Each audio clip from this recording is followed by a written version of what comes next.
Ia pun meninggalkan laskar jihad. Karya Denny J.A.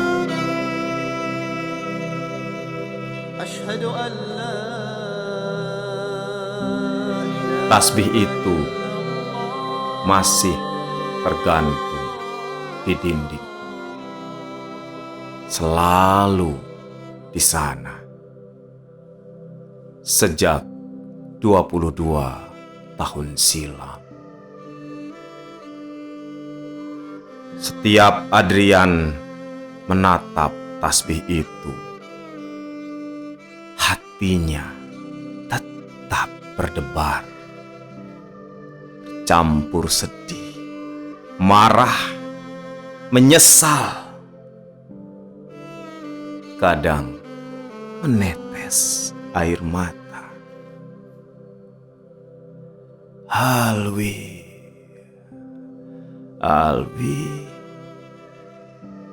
jika saja waktu bisa diputar balik, aku tak akan memintamu pulang. Biarlah kau kerja di Jakarta. Biarlah aku yang menjaga ibu dan Diktina di Ambon. Maafkan aku, kakak. Terbayang malam itu. Satu malam di bulan Januari tahun 2000. Alwi terluka parah. Pasukan Kristus datang menyerang. Pasukan Muslim menahan. Perang terbuka, membunuh atau dibunuh. Bunyi adu parang, letupan pistol bercampur teriak yang melengking dan ekspresi marah. Adrian membopong Alwi. Darah di sekujur tubuh Alwi. Mereka melewati jalan yang bau amis. Mayat bergelimpangan di sepanjang jalan. Adrian, baringkan aku di sini saja. Tidak, Alwi, kau harus kubawa pulang. Jangan, aku sudah tak kuat, sakit. Di sini saja. Adrian pun menurunkan badan kakaknya. Ambilkan tasbih di kalungku. Adrian mengambil tasbih itu dan diberikannya ke tangan kanan Alwi. Sambil berbaring, Alwi berzikir, terus berzikir. Tangannya menggerak-gerakan tasbih hingga nafas penghabisan. Astagfirullahaladzim. Adrian menangis sesenggukan. Ia peluk kakak satu-satunya. Ampun Tuhan, ampun. Alwi, apa yang harus kukatakan pada ibu? Ampun. Mata Adrian terbelalak. Ia berdiri tegak. Malam sudah sepi. Tangan Adrian mengacung-ngacung. Dibayangkannya ia sedang berbicara pada musuhnya, Laskar Kristus. Bangsat kalian semua! Bangsat! Kuhabisi kalian! Tunggu pembalasanku!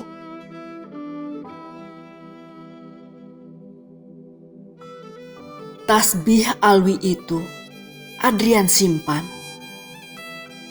Ia gantung di dinding. di kamar tidurnya. Banyak barang di kamarnya sudah berpindah-pindah, tapi tasbih itu tetap tergantung di sana selalu sejak 22 tahun lalu. Adrian ingat suasana itu. Tahun 1999. Masa awal kerusuhan, ia telepon kakaknya Alwi yang sedang bekerja di Jakarta. Kak Alwi, pulang dulu. Jaga ibu dan Diktina. Aku tak bisa sendirian. Kawasan kita akan diserbu Laskar Kristus. Ibu takut. Tapi aku baru masuk kerja, Dik. Jika langsung minta cuti, apa kata dunia? Jawab Alwi. Pulanglah, Kak. Situasi makin gawat. Banyak keluarga jauh kita yang mati dibunuh. Ini lebih mendesak. Adrian meminta Alwi mencari informasi. Jafar Umar Tholib akan ke Maluku. Ia akan membawa banyak pejuang muslim, membantu umat muslim lainnya. Sejak saat itu, Adrian dan Alwi menjadikan Jafar Umar Tholib sebagai guru imam besar, panglima komando tunggal. Jafar Umar Tholib bukan orang Maluku, tapi ia peduli. Jafar lahir di Malang, Jawa, tapi ia ikut menjaga umat Islam yang di Maluku. Ia veteran Afghanistan, pernah berjumpa Osama bin Laden, tapi Jafar tak sepaham. Jafar dilatih mujahidin di Afghanistan menghadapi ancaman Uni Soviet. Di bawah komando Jafar terbentuk Laskar Jihad, mengimbangi Laskar Kristus. Ia ingat hari-hari itu Laskar Jihad konsolidasi. Jika satu masjid dirusak, maka satu gereja kita juga rusak. Takbir!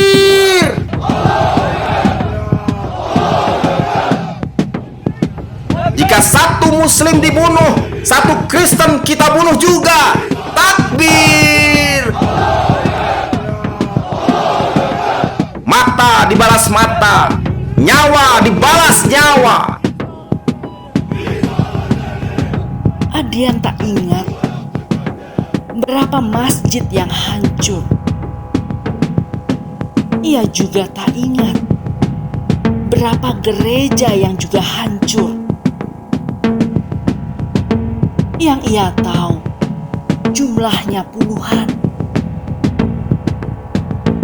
Sejak datangnya Jafar Umar Tholib, komunitas muslim lebih terorganisir, lebih terlatih, lebih militan.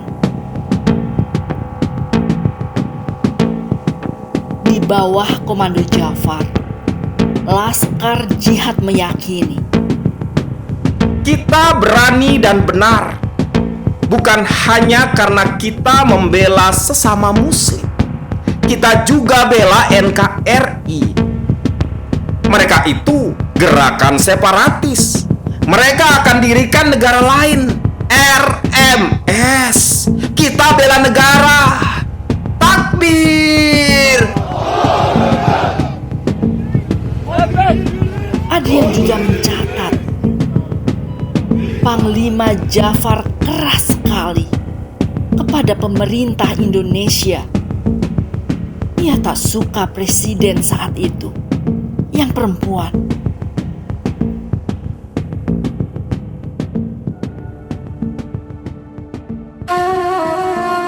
Adrian berbeda dengan kakaknya Alwi.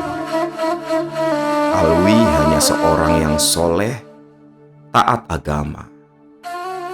Tapi Adrian lebih dari itu.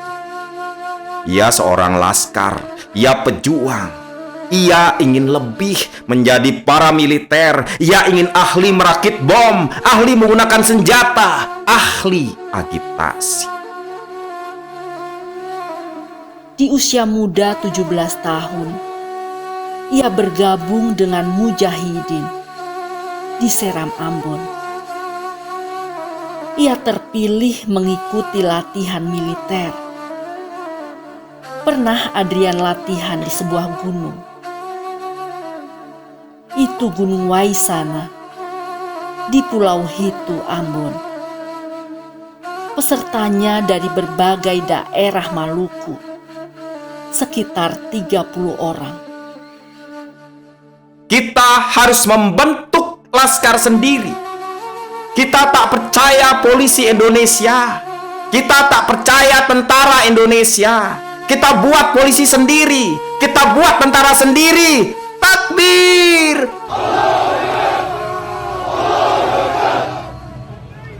Semua peserta sepakat dan takbir bersama. Allahu Akbar! Adrian sempat ke Pakistan. Ia pergi ke Muzaffarabad.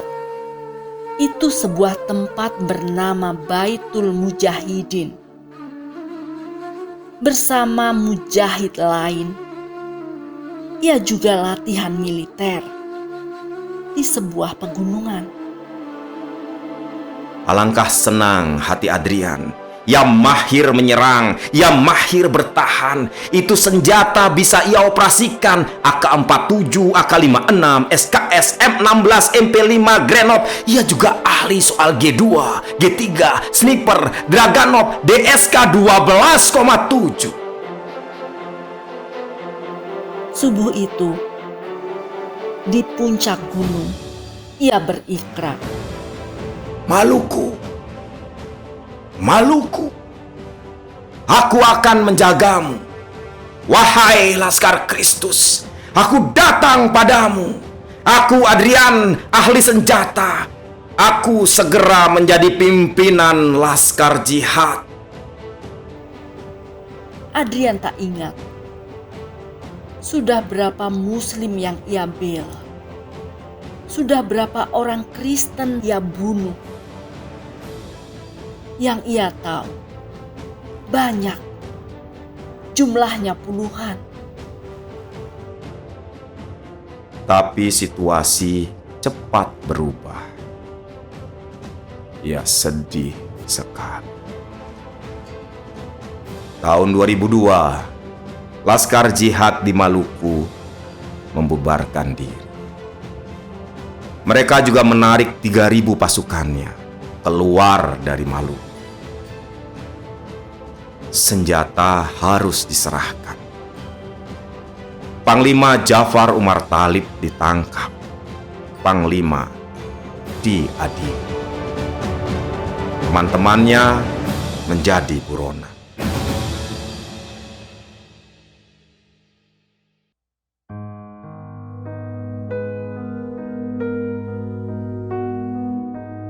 Adrian tak seberani yang ia duga. Hatinya kecut juga. Ia sempat diam-diam kontak ibunya di suatu tempat. Jangan kau pulang dulu, Adrian. Kau dicari. Pesan ibu. Kau bisa dibunuh. Hati-hati. Ibu sudah kehilangan Alwi. Hanya kau anak lelakiku. Ibu menangis. Dipeluknya Adrian, tak ingin dilepas. Tenang, Bu. Tenang. Aku jaga diri. Aku juga tak ingin mati. Adrian peluk ibunya. Kini Adrian yang menangis. Seolah Adrian menjadi bayi kembali. ada rasa yang aneh menyelinap. Kehangatan pelukan ibu, kasih sayang ibu yang lembut, sudah lama ia rindukan. Selama ini ia hidup dengan kekerasan, kemarahan. Ia rindu kelembutan. Ia ingin dibuai kelembutan, cinta, kasih sayang, kedamaian. Berminggu-minggu Adrian sembunyi. Ia lari ke gunung, ia lari ke hutan. Kadang ia kelaparan. Pasukan laskar jihad terkucar-kacir. Ia mendengar Maluku harus damai. Kristen dan Muslim bersaudara. Permusuhan harus diakhiri. Subuh itu, entah mengapa, ia menangis. Ia teringat guru ngajinya yang lain.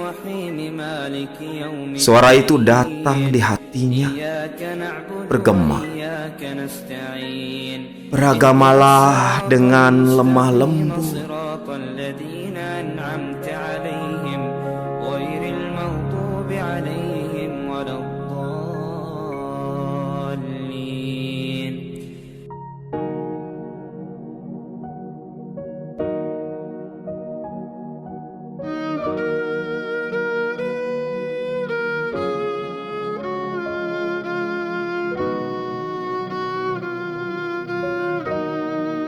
Adrian teringat pula Syekh Abdul Aziz bin Baz rahimahullah.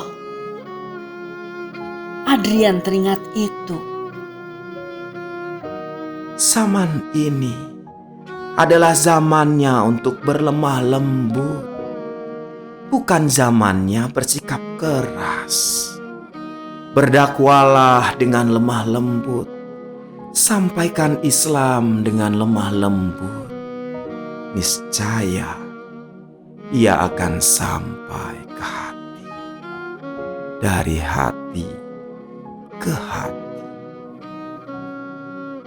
Serulah manusia kepada jalan rabung dengan hikmah dan pelajaran yang baik, dan bantahlah mereka dengan cara yang baik.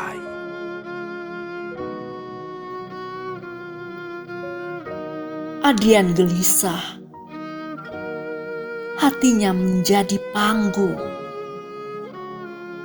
Kadang datang wajah Ja'far Umar Tholib yang membuatnya keras dan penuh amarah. Kadang datang wajah Syekh Abdul Aziz yang membuatnya teduh, damai, lemah lembut. Tahun 2005, itu tahun pencerahan. Adrian lahir kembali. Hatinya berpisah, batinnya berpisah. Ditinggalkannya cara beragama gaya laskar jihad. Ia memilih Islam yang lemah lembut. Tapi Maluku di tahun 1999, 2002, tak mungkin dilupakannya. Tasbih itu selalu di sana. Walau sudah bersih, bayangan itu tetap hadir. Ketika tasbih itu penuh darah kakaknya Alwi yang mengucur di tangan, menyebut namanya, menjemput kematian. Seandainya waktu bisa diputar balik, tak kulakukan itu, Alwi. Tak aku minta kau pulang, sehingga kau tak perlu ke sini. Tak perlu kau saksikan Itu era ketika Maluku menjadi gila.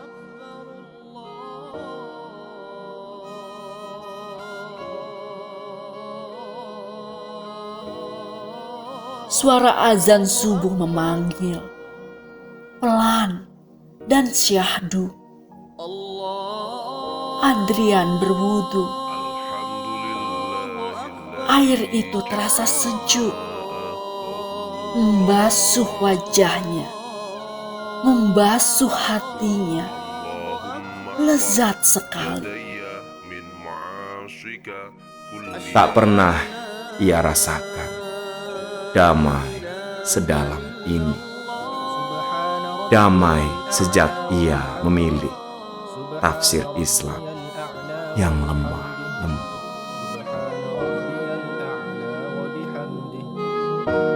Allahu Akbar. Rabbi ighfir li, Rabbi ighfir li. Allahu Akbar.